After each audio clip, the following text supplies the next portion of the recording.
So, I'm kind of stupid.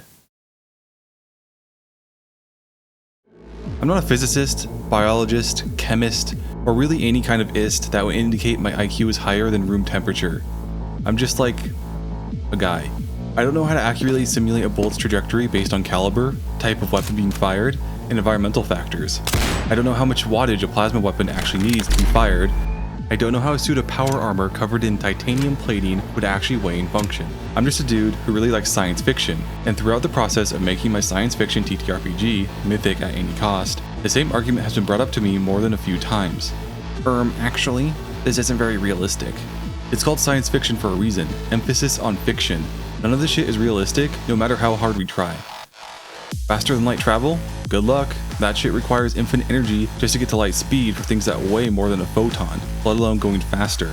Cryogenic freezing? Freezing your body freezes the water in your cells, crystallizing them and fracturing the cell walls, including the ones in your brain. You're not surviving that. If it's popsicle, it's possible. So that was a fucking lie. Powered exoskeletons that read your body movements and enhance your strength tenfold? There's no way. Oh, actually they already exist. The point is, realism is really lame. It doesn't matter how realistic you're trying to make your game, setting, or story. By the very nature of all those things not being reality, they cannot be realistic. That is why striving for realism in all those things is stupid. Don't believe me? Cortana. Play the Gabe Newell clip.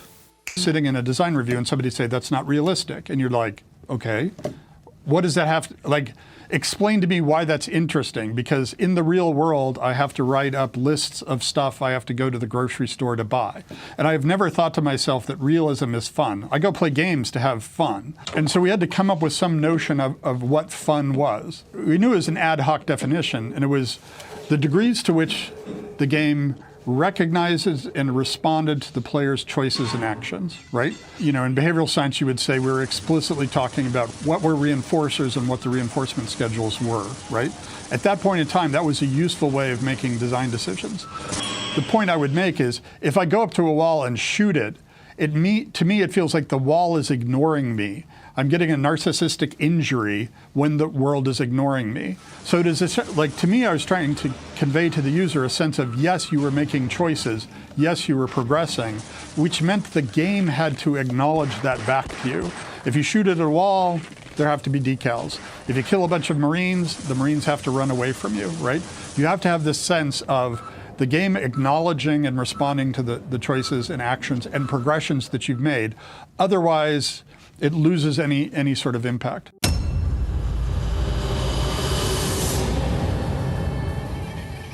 So here's an interesting situation that cropped up during my playtest. Early in, my players went to a space station called the Lodge. Everything in the solar system the playtest took place in was named after hunting-related things for meta reasons. The Lodge was supposed to be this massive space station that acted as the epicenter of trade in the entire solar system. You know, huge spaceships that brought shipping containers in and out of spaceports, with a lot of the space station devoted to warehouses to temporarily hold cargo before it could be transported to other places. It wasn't the International Space Station, it was more like the Ishimura. Maybe I didn't explain that well enough in my description, but when time came for my players to engage in combat, one player made it a point to ask if it's safe to shoot guns on the space station. I was thrown off by that question and thought it was silly that he would even ask it, so I inquired why he asked. He explained that if a stray bullet or whatever projectile were to veer off, it could create a hole in the hull of the space station and vent the atmosphere, or even worse, suck people out through a tiny hole into the vacuum of space. So what do I do in that situation? Technically, he is correct. That could happen and is part of the reason why NASA is so anal about what type of things you're able to bring with you on trips to space. That and fires. But at the same time, I don't want a catastrophic event to occur on this space station that could drastically change a campaign I already planned for and TPK my entire player party. So ultimately, I decided that I'll hand wave that bit of realism away because it would be too much to account for. But later in the campaign, players went to a C-class planet named Divana. Don't try to relate the planet classes in Mythic to any existing system like the one in Star Trek. I use my own weird one. But a C-class planet in my system is equivalent to Mars.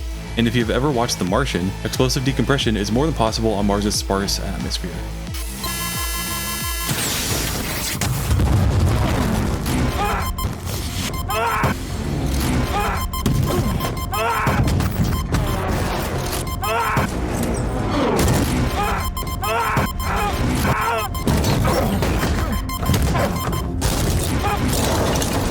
Long story short, the players got into a big fight on the inside of the secret military base on Devana. One player decided that he wanted to clear an easy exit for the rest of the party as combat was wrapping up. He took a few turns to shoot down the front door to the military base, including the door that was the only thing between the breathable atmosphere inside the base and the Mars-like atmosphere outside. I made a big deal about how the door was warping due to the atmospheric differences as it was being damaged to subtly inform the players that something bad might happen if they kept doing this. But I guess the warning was just a little too subtle. You can guess what happened next. So what's the difference between these two situations? In hindsight, they're actually pretty similar. They're both about being worried that a hull breach might occur in a structure that would result in venting atmosphere and likely kill all the players and any other living thing in the area. The difference is player intent. Back on the Lodge, players didn't want to make a hull breach that would kill everybody, likely including themselves. I definitely didn't want players to do that since it would really derail my entire campaign, so I was able to hand wave it away because players had no intent to actually make that happen. Unlike in the military base on Devana, a player was purposely trying to make a hull breach. Like what Mr. Newell says, the game must acknowledge and respond to the choices and actions the players made, otherwise it loses any sort of impact. It wasn't the player's choice on the Lodge to make a hull breach that could kill everyone, but it was on Devana. Thus I could hand wave realism away in one situation, but not the other for fear of giving players a narcissistic wound.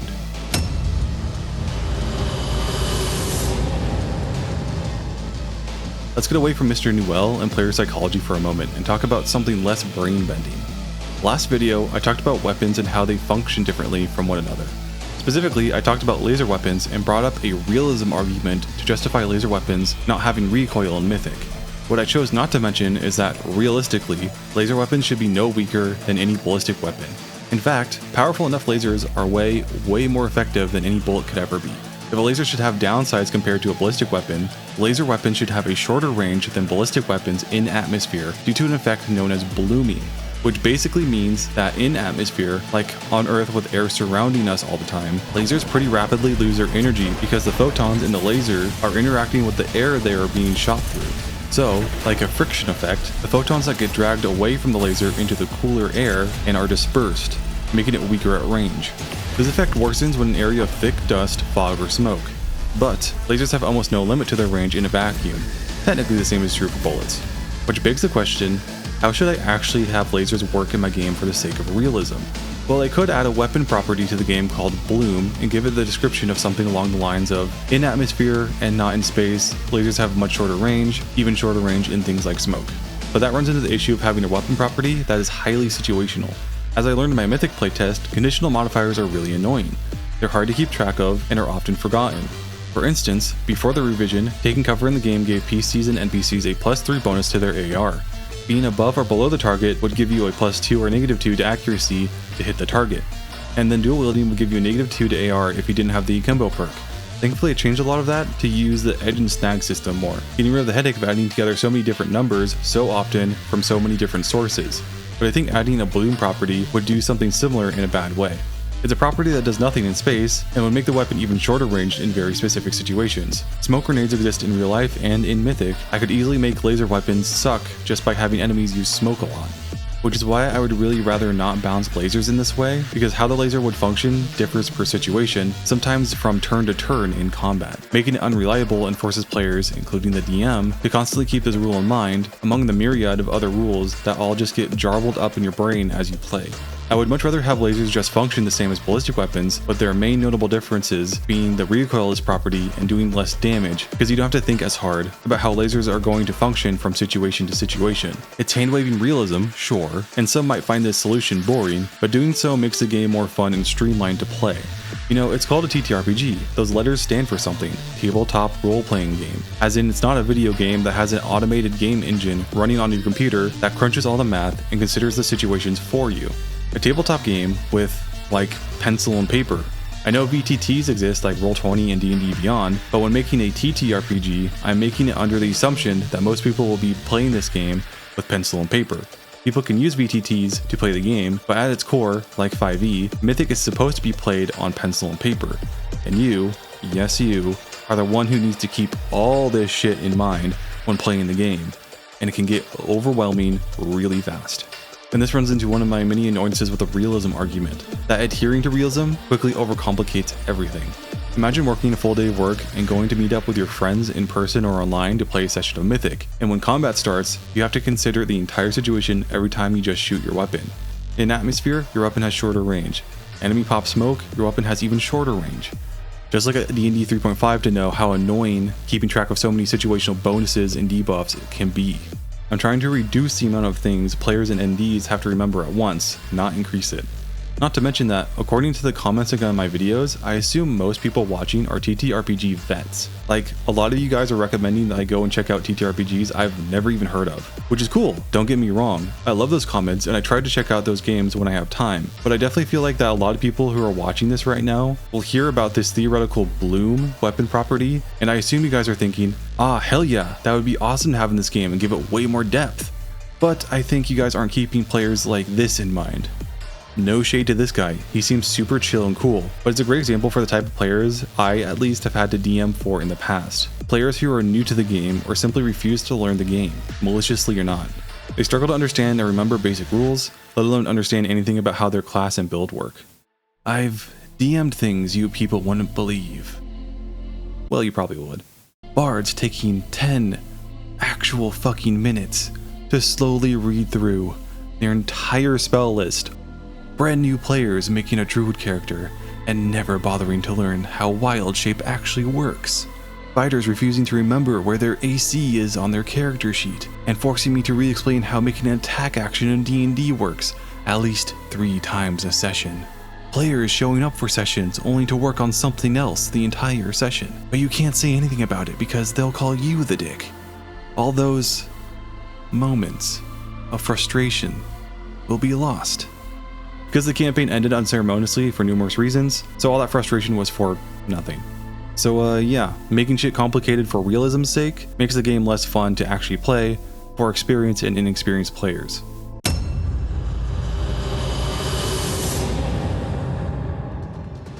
Oh, Orb, what could you possibly know about writing? The only things you've ever written are failed or short D&D campaigns, YouTube scripts that don't even follow proper script formatting, and rule books. Well, just like how I'm technically a game developer, even though I don't actually work in the gaming industry in any way, I'm also technically a published author. Self-published, to be specific, which means the quality of my writing is a complete crapshoot, to be honest. But it's more experience than a lot of people have. If you wander over to Amazon or really several ebook seller websites, you can find the book I wrote. It's called Hominin, Truth and Reconciliation. Yeah, another Halo reference. So fucking original, right? I don't guarantee quality, but it is currently the only thing I've written that touches on the lore of what will appear in Mythic one day. But anyways, I bring this up not to flex, but to hopefully convince those watching this video that I do have at least a minor amount of authority on this topic and have written several short and long stories, with only one being good enough, in my opinion, to actually publish. Which is to say, stories like you find in books, movies, TV shows, and video games are not realistic, in any way, shape, or form. They literally couldn't exist if they attempted in any way to be realistic. Alfred Hitchcock once said, "Drama is life with the dull bits cut out." Meaning that when telling a story, you don't cover absolutely everything that would realistically occur in that story. Every story exists within a heightened reality, meaning that it's an exaggerated and edited version of reality. That's probably an obvious point, but I think it's deceptively simple, especially for those who don't have much experience in writing. Even the most grounded of movies about, like, I don't know, domestic disputes. Every day I wake up! Or history dramas. I'd like to buy an advertisement. Or legal dramas. A dead body. It's not taking place in reality, despite how hard that piece of media is trying to make you think that it is. There are cuts, the camera moves around, characters speak with such conviction, snappiness, and confidence that real people never would. In real life, people pause to think about what they're going to say. When people get in a car to drive to their friend's house, they literally have to get into a car and drive that 5 to 20 minutes or whatever. In real life, your brain is housed in a meat suit looking through your limited perspective. In movies, the camera shows a scene of people as if you're a fly on the wall. You could literally do this with your own life if you just had a guy document your day with a camera and edit it to be less long and boring. Who knows, it could be interesting. As Shakespeare wrote in As You Like It, "All the world's a stage, and all the men and women merely players. They have their exits and their entrances, and one man in his time plays many parts, his acts being 7 ages." Except when it comes to telling a good story, you always want to make sure that the tale you're telling is the most interesting part of the main character's life. So if a man has 7 ages in his time, then cover the least boring one in your story, or else it's going to be a really bloated and dull account. Stories don't start when the main character is born. Well, usually.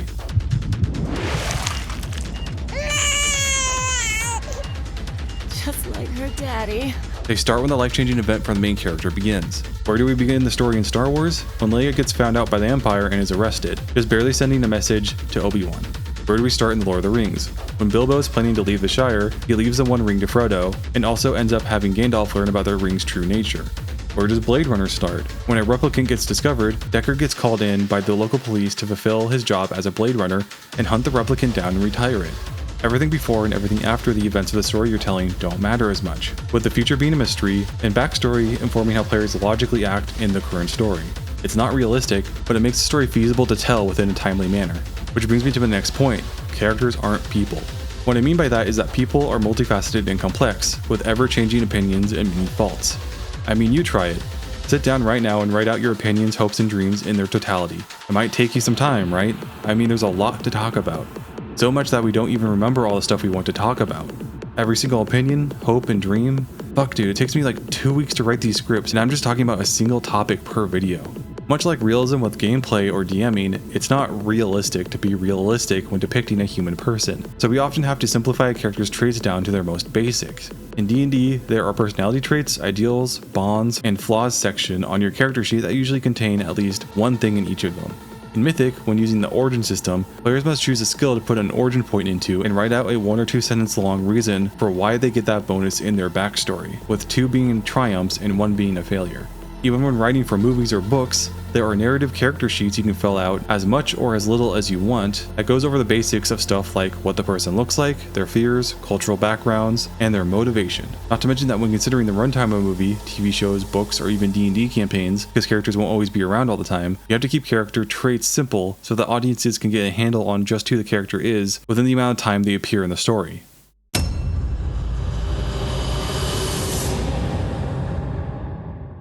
The only thing you're ever going to find true and proper realism in is reality. Fuck that. Even the Big Gabe says the same thing when talking about grocery lists. Truth is, most forms of media are not attempting whatsoever to be realistic, but rather are trying their damnedest to convince the audience through tricks and simplification that it is.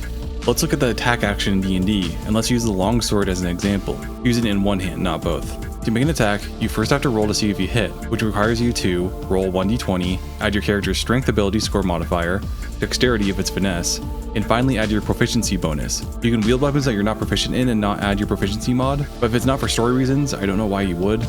So what is this doing in the game? It's not very realistic, right? All you're doing is rolling some dice and adding some numbers.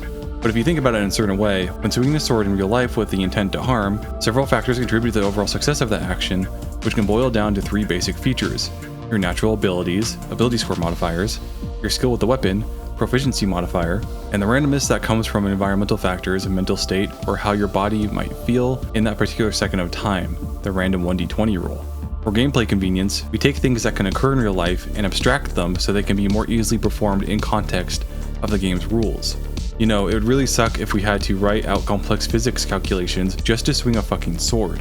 I know there's some sickos out there that would love that, but that's a fetish you need to keep to yourself. Now let's look at magazine sizes in Mythic. In a previous video, I mentioned that I reduced the size of magazines in the game because I wanted reloading to replace jamming.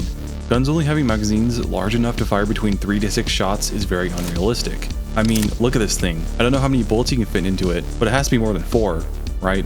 The same goes for pistols. Most modern pistols have magazines large enough to hold more than 4 bullets. Even revolvers hold 6. So why make a decision in the game that is so unrealistic? Because of authorial intent.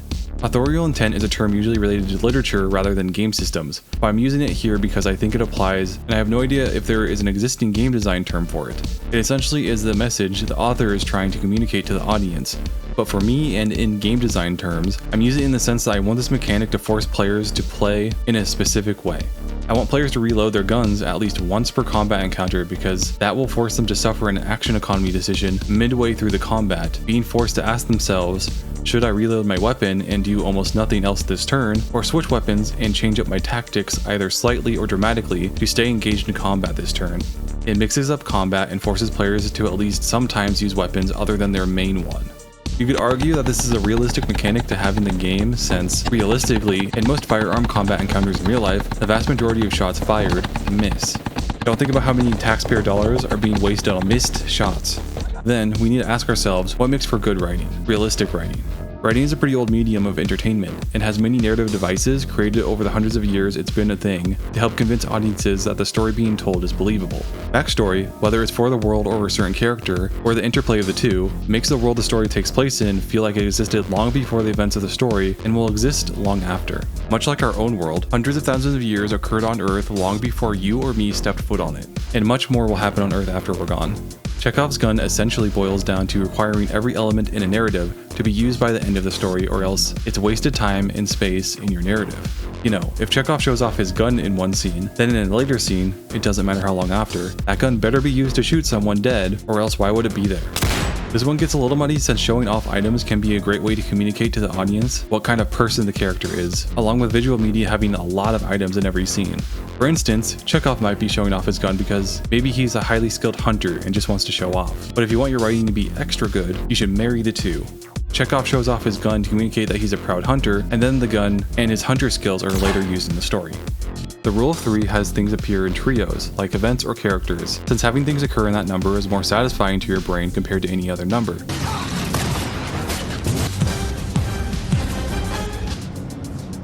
What happened?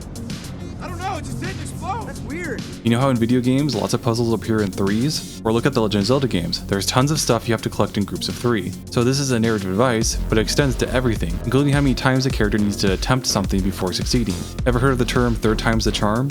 That's the rule of 3's manifesting in real life, since for most people, they only need to try something twice before finally getting it on the third attempt.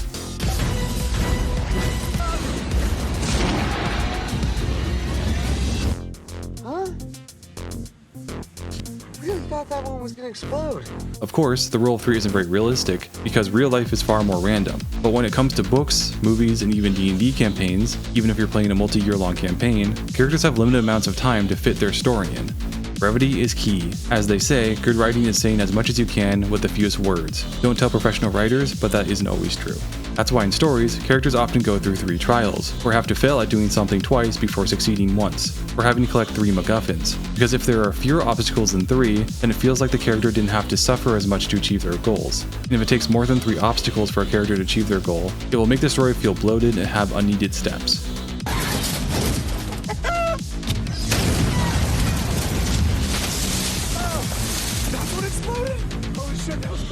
I think when talking about RPGs, especially in the context of D&D or Mythic, it's also really important to talk about choice and consequence. This isn't as much of a narrative device, but more just a concept that exists in and out of writing, like the rule of 3. But essentially, an easy way to make your writing feel real and satisfying is having characters respond to players' choice in a way that is logical. Just like what Mr. Newell says about bullet holes appearing where you shoot, or Marines running away when all their friends are dead, NPCs in the overall narrative need to respond to player input or else players get the ego owie. You know, you attack someone random on the city streets, so guards come over and try to arrest you. You use your magic to heal a member of the Thieves Guild. When you show up to the Thieves Guild's HQ later, that character pops up and vouches for you. When you write in the character's backstory that they're racist, and they better act racist. I fucking hate Batarians. Disgusting spider-eyed freaks. I'll never understand why the council lets these vermin live. But that's just the micro. It also needs to work on the macro as well. Maybe the players are sent on a job by a mob boss to get a MacGuffin that is like a digital skeleton key. It lets anyone bypass any digital lock in the verse. Maybe instead of turning it into the mob boss for pay, the players decide to keep it for themselves, since it would make hacking into banks or something super easy. What is the logical world and narrative response to that player choice? The mob boss is going to notice that the players never returned with the MacGuffin, and now the players have an entire mob coming to kill them, trying to take the MacGuffin for themselves. Or like in New Vegas, when getting close to the end of the game, you cross a certain threshold in the story where you essentially decide which faction you officially want to support. Once you hit that threshold, you gain infamy with the opposing faction, who will then send hit squads to try to kill you. Since you haven't pissed yourself, I'll assume that you don't know who we are. Next time I'll bring my sickle and wear my black cloak. The entire world is responding to your input, stroking your ego by appropriately responding to your decisions. The point of me yapping about all these narrative tricks is that, like what I talked about earlier, nothing about this shit is realistic. The point of narrative tricks is that their writers are trying so fucking hard to make you think it's realistic based off of human psychology. Nobody sets out to write a realistic story, at least when it comes to fiction. They set out to write a convincing and satisfying story, with narrative devices being used to reward players for paying attention, properly pacing the story to not lose player attention, and responding properly to player choices so that their ego stays nice and comfy. It's why suspending your disbelief is required for every kind of story. Dragon Ball Z requires you to suspend your disbelief a ton because people can't fly unassisted, shoot lasers from their hands, or make clothes appear from thin air. But as long as story beats hit right, none of that matters. West Wing, on the other hand, doesn't need as much suspension of disbelief, because the show is a political drama with humans only capable of doing normal human things, as they discuss, act, and react to a wide range of political issues and traumatizing events. Even though, nowadays, West Wing feels more like an idealized fantasy than real life.